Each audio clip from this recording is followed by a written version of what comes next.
एक समय की बात है, एक राजा था। वो बहुत ही दानी था। लोगों को दान देना वो अपना काम समझता था। राजा से दान लेने के लिए बहुत भिखारी आते थे। दो भिखारी रोज दान लेने के लिए राजा के पास आते थे।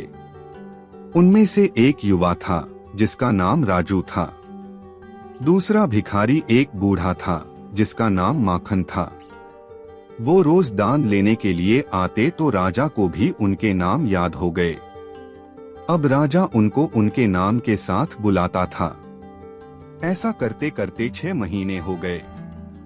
राजा जब भी दान देता, युवा लड़का जिसका नाम राजू था वो दान लेके बोलता, राजा जी आपका धन्यवाद, आप बहुत दयालु हो।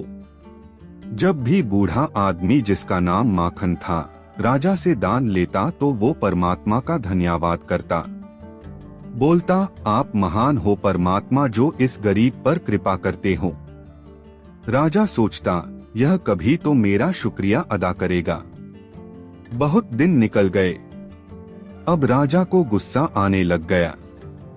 राजा सोचता, दान मुझसे लेता है और शुक्रिया परमात्मा का करता है। एक दिन गुस्से में आकर राजा ने उस बूढ़े आदमी से कहा, दान मुझसे लेते हो तो मेरा शुक्रिया करो, परमात्मा का नहीं। बूढ़ा आदमी बोला, राजा जी परमात्मा ही सबको देता है। अब राजा ने सोच लिया कि इसके मुख से अपना शुक्रिया करवा के ही रहेगा। अब राजा रोज ऐसा करता जिससे उस युवा लड़के को ज्यादा धन मिले और उस बूढ़े आदमी को कम। परंतु होता उल्टा ही।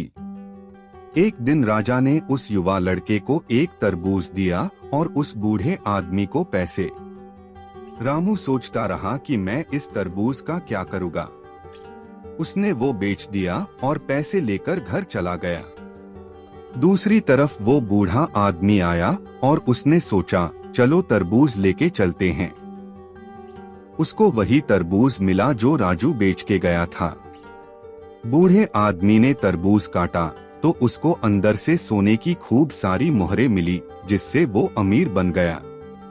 अगले दिन राजा ने देखा कि सिर्फ राजू ही भीख के लिए आया है। राजा ने इसका कारण पूछा तो राजू ने बताया कि राजा जी, कल उसने एक तरबूज बाजार से लिया था। काटने पर उसको अंदर से सोने की खूब सारी मोहरें मिली, जिससे वो अमीर बन गया। अब उसको भीख मांगने की जरूरत नहीं। राजा सब कुछ समझ गया। अब राजा की समझ में भी आ गया कि देने वाला परमात्मा ही होता है।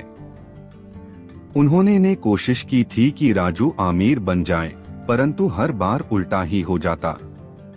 हमें भी यही सीखने को मिलता है कि जो कुछ भी हमें मिलता है वो परमात्मा ही देता है। हमें उसका शुक्रिया अदा करना चाहिए, क्योंकि जो हमें मिला बहुतों को वो भी नहीं मिला।